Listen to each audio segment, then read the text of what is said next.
Hi, Joe. Hey, how are you? Good, mate. How are you? I think I'm managing. Yeah, yeah. Surviving. Yeah, So, almost. yeah. Well, I was going to say. First off, how have you been? What's it been like releasing an album during a pandemic? In general, it's been really, really strange. I mean, we the album was already delayed from being released earlier this year, and obviously, like everything has just been thrown into total chaos for everybody. But I'm happy that we're actually getting the opportunity to still have it come out this year, not having to just like sit on the record for like endless amount of time because it's been close to a year since we recorded the album now. So Oh, wow. yeah, So I was wondering if you could share a little bit about some of the themes on this album. yeah. I mean, I'd say that the strongest undercurrent on the record is just kind of the notion that the past and your conception of what the past was, like how that's shaped you, and as you like continue to lose your closeness with things that happened then, like as your memory begins to fade or like change the perception of the way that you recall those things, like how much of yourself do you lose in that process. When you say that, is that sort of like how you've kind of grown from that process? Yeah, it's definitely a look at the growth, and also just the, I think to some degree, like looking at like missed opportunities and just the overall like sense of loss as things have slowly like eroded away. But yeah, there is definitely an element of growth in it. There's like a dialogue throughout the record that's kind of like at least coming to understand like how you can proceed from here based on what's happened in the past and how you recall it. Because I saw from like some of the notes that were supplied in the promo and stuff that it has to do with kind of the both you and Brett simultaneously having this weird sync up where you were both sort of talking about topics and themes which are based on family. Is that right? Yeah, that's right. So for me, my kind of like my side of the record, because I wrote half the songs and Brett wrote half the songs. Like from my perspective, it's all like a look backward at the death of my mother that occurred 10 years ago last year. So like around the time when the album was being conceived of, like it was like the 10-year anniversary of that. And something that like I realized was that because of the way that Pallbearer sort of became this like all-encompassing thing in my life so quickly, I never had the chance to really like sit down and study like who I became because of the events of my mother's passing and how closely tied in that was to like Pallbearer itself. Because I mean, that was the start of the band, kind of coincided with that, with her passing, and it was sort of like a huge element of my like grieving process, and also just kind of the, at least at minimum, a way for me to like distract myself and like kind of like pour some of those emotions that I wasn't necessarily willing to like face head on like into a project that kind of like allowed them to manifest themselves in other ways. So like I would say in general, like this record is kind of a reflection on how I see all that time that has happened in the interim between the events of 2009 and 2019, and then also like kind of carrying on a dialogue within that sort of narrative in the album, like directly with my mother and with myself.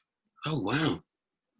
So it's so there is a kind of an abstract direct dialogue that you're sort of having.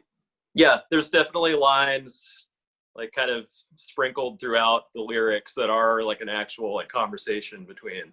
It's what I mean. It's a one-sided conversation. It's like me communicating with my mother, but of course there's no no response. But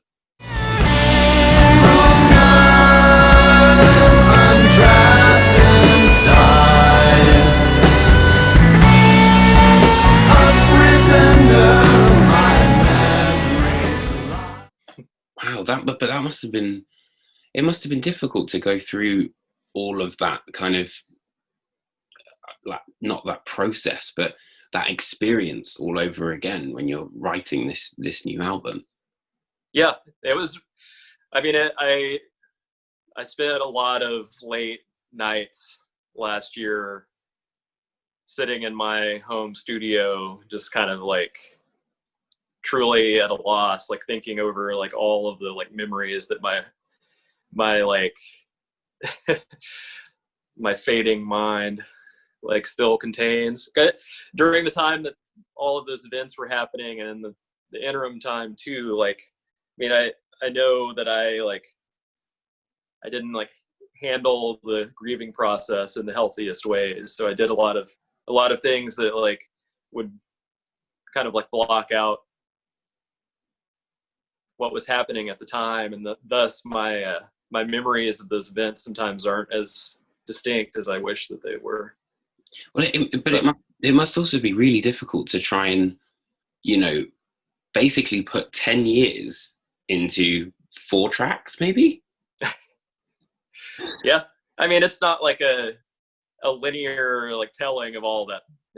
It's just kind of like, I think I tried to look at the big picture and sort of like instill like elements of that into the songs, like in a very like, it's not abstract necessarily, but it's not like I'm like telling like the history of myself like between this point and this point. It's just kind of like a backward look. The idea of what memories kind of are is, you know, it's something really abstract as well, I think.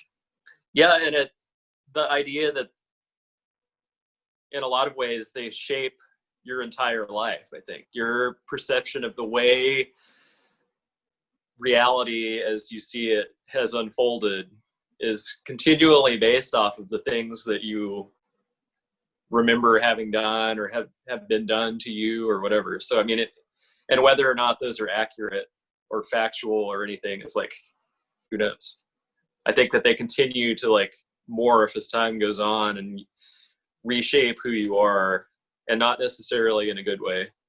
Yeah, you're right, because it's like one malleable thing which just changes.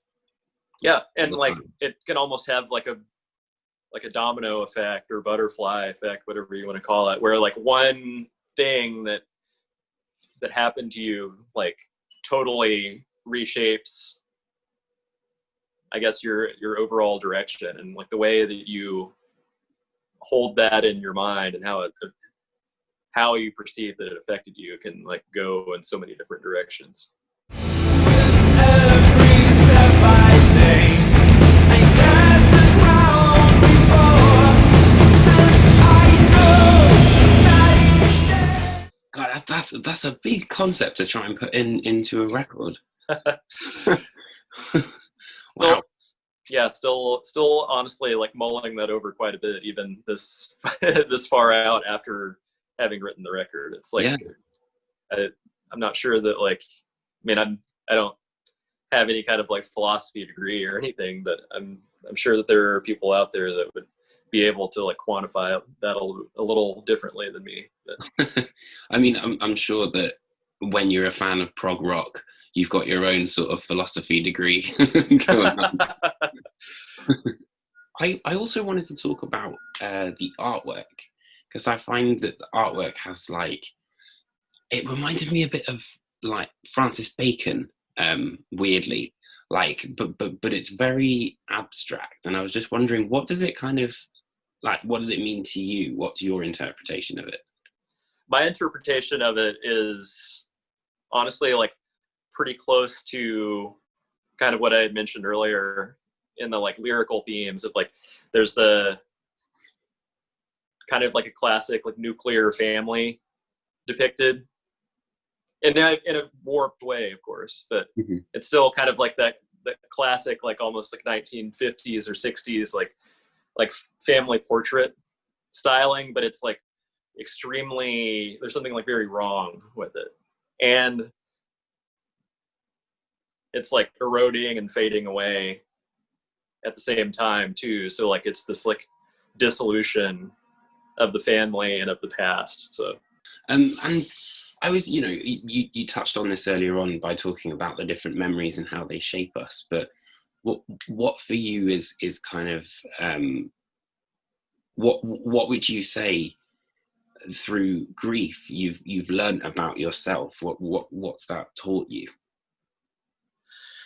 Oh man, I don't know. I think that I'm still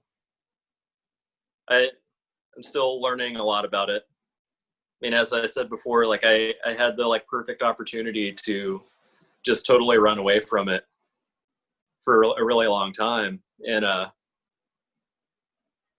don't know, I think I like finally learned that I'm like brave enough and mature enough now to actually like look and see like about the reasons like why I was so unwilling to face that then.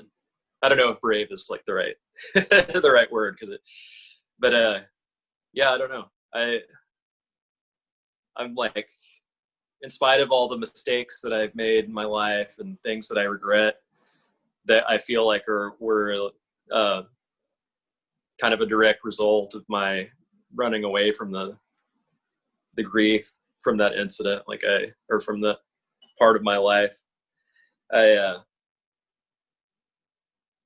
don't know who I would be without any of those experiences either. Like obviously the Pallbearer, the band, and the like musical endeavor is like intrinsically tied to that experience. So I'm like proud of all the things that we've done as artists. So I don't know. Yeah. Another like totally weird answer for you. No, but I mean, I was going to say, you know, it's a very big question to try and answer. You know, it's like, what do you think the meaning of the universe is? Yeah, that's just the strangest thing about it to me is the fact that I have absolutely no idea like who I would be if that hadn't happened in my life. As like tragic as it was for me and as lost as I felt for so long, I honestly don't know what else like the future could have held for me otherwise, because I definitely feel like I have ended up where I like, if there is any like sort of like fate in the universe, this is like, I feel like I'm doing what I am supposed to do. So 100%. Wow. Well, thank you so much for taking the time to have a chat. Yeah, of course.